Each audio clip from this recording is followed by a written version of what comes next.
Good evening, my stamping friends. Thank you for joining me once again here on a Monday night. Sorry, just a few minutes behind schedule. Had a connectivity issue between my phone and my TV. So when I do this, I can share what's going on my phone onto my TV so I can see your comments and I can see that I'm in frame or not in frame or whatever needs to have happen there. So it wasn't coming up on my TV right away like I needed it to. So thank you for being patient and hanging in there and waiting for me. All right, thank you again for joining me either live or later. I love these little sessions that we have to get together and make a project. So tonight I have for you a very simple layout that I got from InkSpot from a fellow demonstrator and thought it was a really nice way to use up some of the scraps you've got for DSP or cardstock. I said you could kind of interchange those, kind of up to you. I will just give you a little heads up. I just saw a notification from Stampin' Up! That there's going to be a free shipping time period from the 22nd to the 24th. I don't have any more details yet, but I believe that would probably be somewhat like what they've done in the past, which is like a minimum of a $75 order or something like that. So I will share all the details when I know it. But if you have something in mind that you would like, I would say maybe hold off ordering for a couple of days. So let's go ahead and take advantage of that free shipping day, whatever that might look like. It starts the 22nd and goes to the 24th. And when I have all the full details, I will make sure to post them on my page. All right, so let's go ahead and get started tonight. What I've got, or what I asked you to bring to the table, literally, was a piece of cardstock that is 5.5. Hi, Laura. Hi, Carla. 5.5 by 8.5, scored at 4 1/4. And then we need 3 pieces of designer series paper, and 2 of them are going to be, whoops, you know what? I forgot to cut one of mine down.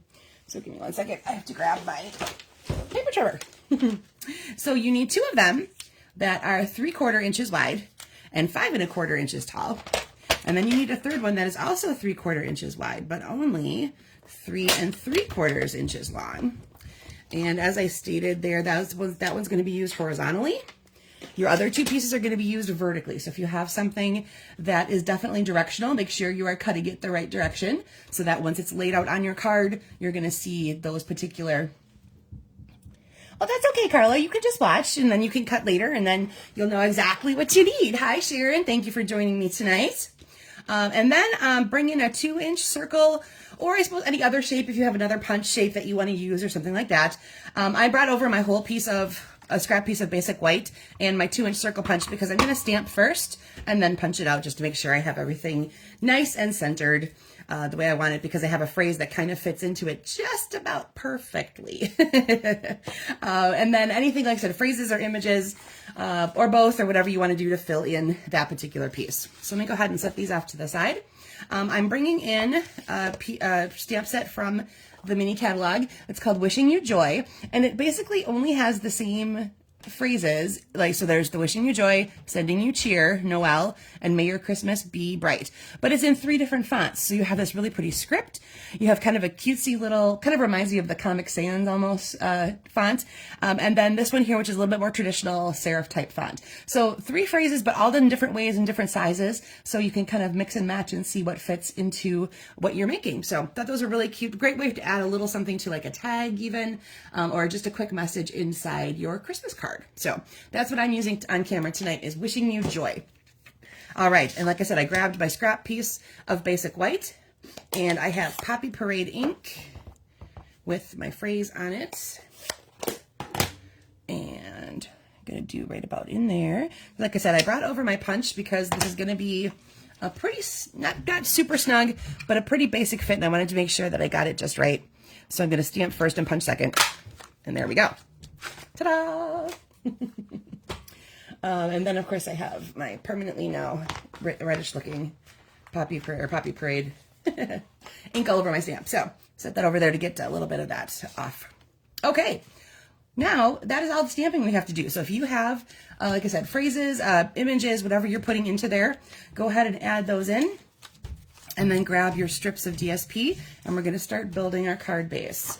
I'm going to grab my bone folder. It seems to have walked away from my station. Okay, that's fun, bone folder. Good job. So we're just going to fold that for now. And I have an extra block around that I'm going to show you to do something with later, so I'll just use that. I'll have to figure out where my boat folder walked away to, because I purposely keep one over here so that I don't have to look for it later. Okay, we're going to start with one of the vertical strips. So again, that was a 3/4 by 5 1/4. I am using Poppy Parade from the Color Family DSP. So this is one of the patterns. One side, hi Darla, hi Kathy. Wow, we got a whole crew here tonight, yay! This is one side with the flowers, and then one side has this kind of mottled ombre look to it. So those are the Color Family DSPs. The Poppy Parade is in the Brights collection. All right, I'm going to lay this down just a little bit, tiny bit right of center maybe. This isn't a precise thing. So you can kind of lay these out and then maybe use your adhesive after if you want to do that, so that you're sure you have this how you want it to go. Then you're going to grab your horizontal piece, and we're sort of building a little woven effect. So this piece is going to go right about here. And I think this one looks a little bit crooked. I'm going to straighten it out a little bit. There we go. Then I'm going to grab that other 3/4 piece, and that's going to go right here. So as you can see, we kind of built a little woven background with our 3 pieces of designer series paper. And like I said, you can sub in, if you wanted these all to be different coordinating types from the same, if you have a pack of DSP, I'll show you some of those later as I go into my other samples. If you wanted this to have some cardstock included, you could have maybe these two kind of coordinate together, and then this be a piece of cardstock that coordinates with one of the colors you found in that DSP. Just something to that they play nicely together in the end is really all that you're worried about and looking for. All right, and then your circle, you can kind of decide if you want it to be a little, wherever you want this to happen in the cross-hashing type area. So that's totally up to you, where you want that to land based on what your DSP looks like. Maybe you don't want to cover up certain parts of it. Maybe you do. I'm going to go right about there. All right, so that is really it. That is the baseline of the design. Like I said, if you've got small scraps sitting around, and even the 3/4 inch is just what the cardstock or the sample that I got had. So I took the measurements off of the card I got. So if you have 1/2 inch ones, 1 inch ones, whatever you've got laying around for scraps, this would be a way to use them up. You do some kind of fun woven thing, and you could probably even keep going with another horizontal and another vertical, and build off of that as you see, based on what you've got around to play with. So it's a good, like I said, it's a nice way to use up scraps. All right, so this one here, I used, go in a little bit, there we go. I used Crumb Cake as my base, and Basic Beige as my neutral. And then I took my my Perennial Lavender DSP, along with my Highland Heather ink and my Shaded Spruce, and a little bit of Gorgeous Grape, I believe. And I built this one here. So my phrase and my flower come from Blooming Phrases. It's the one that has the phrase and then a long scripty line after it that you can build flower elements onto. And then I grabbed my linen thread, and I used 2 pieces together, so my bow is kind of doubled up. Again, this is just my 2-inch circle punch. And I grabbed, so if these are all 3 pieces here are from the Perennial Lavender DSP, and you can see that they just coordinate together. So they're bringing in the spruce from this piece here, which brings into the ink here. So, so like I said, different coordinating, whatever you got going on with your DSPs will work out really nicely. All right, then I moved on to Charming Day. This is the Charming Day stamp set, and then the Floral Charm DSP. Again, I used this time just 2 pieces that coordinate. So you'll see these kind of were cut just right next to each other, so the pattern flows together. I added a backing layer of Mossy Meadow, and I stamped it in Versamark onto the Mossy Meadow. So it just darkens up the paper just a tiny bit. It's not as bold as if you did tone on tone with Mossy ink to the Mossy cardstock. It's a little more subtle effect. I kind of like that. I tried it that way. I also tried maybe just doing some clear embossing, and it just was too much, and it fought with the pattern of this. So I wanted something just a little subtle in the background.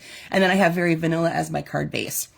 Here I used my 1 7/8 inch circle for my focal point, and I did a 2-inch circle behind in the Mossy. So that's got that right there. And then I had originally just stamped the flower in fresh freesia, and then I grabbed my sponge daubers and I put a little sponging of freesia over the flower and a little mossy over the leaves just to fill it in a little bit with color. And then I grabbed these really fun holographic resin dots, and if you haven't seen these yet, they are in the suite with the the celebratory sips collection, the one that has like little drinks and fun colors and things like that. And because of the holographic nature of these, almost whatever you put this with tends to pick up the colors. Oh, thanks, girls. You're so sweet. So since I have a lot of green in here, they look a little green. And then so if you'll see, if you get those and you hold them up to different other colors of cardstock, it almost kind of changes the way they look. So they're a really fun accessory because you can make them go with pretty much everything. So that's a fun one. And then here is the card that I got as a swap from Connie Poston. So thank you, Connie. Thank you, Connie. A lot of you girls should know who that is. Connie Poston. Thank you so much. So this was the one that I got from her originally. And you can see what she did then too is she added layers behind her strips of DSP, which really makes them pop. So that was really fun. And then this is the Encircled with Love. This comes from Encircled with Love, which is designed to fit the 1 7/8 inch circle punch. So great stamp set. It's on page, actually I forgot to write the page down. I'll make sure that's in the comments. But every stamp in there has that circular shape to that. And it's designed to fit, like I said, the 1 7/8 inch circle. So then again, the 2 inch circle is done in espresso behind it. It really just makes all those layers pop off of the crumb cake background. So I think that's really cool. And then I thought this was really kind of neat. She made a really huge bow out of linen thread. So it is a bow because you can see the 2 loops and the 2 strings, but then the whole thing is behind that. So that's a really neat way to add a little flair behind it and have it kind of be easy to work with if you start with a really large bow. So I thought that was really kind of cool. And I could not find where these were in our current catalog. So I'm not sure if they're already retired, but they remind me a little bit of the pressed flower motif ones that we have right now. But I think they were an antique brass type situation. So anything metallic-y, dark like that would fit into this color palette really nicely. So again, that was crumb cake and espresso along with the Country Woods designer series paper. It's one of my favorites too, Carla. Love Country Woods. Love, love, love. All right. And then my last sample, I went back to a more simpler layout again, and then I moved over to this side a little bit. So all the samples I've shown you so far, the focal point image has kind of been towards the right. So I switched it up for this one a little bit. I grabbed Painterly Pears designer series paper and took the color palette out of there, which is Darling Duckling and Secret Sea. And so I have a couple. This is the same sheet of designer series paper. So this check mark or checkerboard type one is on the back side of the one with the pears with this really dark secret sea background. And then I grabbed the stamps that I grabbed is actually beautiful butterflies. I just thought this was kind of a fun, the little dots were fun accent for this one because every once in a while you'll see on the pears, you see little dots, little speckles. And I don't actually have the stamp set. I only bought the DSP. So I don't have the pears that matched perfectly, but I used what I had around. So that's one thing I've noticed a lot lately with what I've been buying personally. I fall in love with all the DSP. I mean, who doesn't, right? And then I just see what else I have that can coordinate with it because sometimes, either I don't need or I am not necessarily interested in the whole rest of it. Sometimes I am, and I absolutely have to buy the whole collection. If you watched, the event we just did, I have the Gathering Together, the fall leaf one, and oh my gosh, that was an instant must have it all. So like I said, I have the Secret Sea Darling Duckling imagery there, and I did a bow out of Secret Sea ribbon and put that onto that side right there. So I know, right? Doesn't it almost look velvety, Carla? It's funny because it's really not. It's a woven, but it almost has that effect. It's really thick too. Or like it works. It holds a nice tight bow, I guess is what I'm trying to say. It's easy to work with. It's not like it's not hard to work with, but I like that once it's in this form, it holds really well. It's not very slippery at all. So that's a really neat one. That comes in all of the in colors from that time. So the cloud cover, the duckling, the timid tiger, and which one am I missing? Drawing a blank because we have duckling, cloud cover duckling, timid tiger, Secret Sea. Oh, it's strawberry slush. There we go. Whew, that had to pop in at the last minute. All right, let's go back to my original. I'm going to pull out Connie's sample as well, because that's basically what when I saw hers, I knew it was a perfect version of a stepped up card. So that's exactly what I did when I went to go do this one. So what I did here is I took 2 different patterns of the designer series paper, and then I'll tell you how I made this one here in just a second.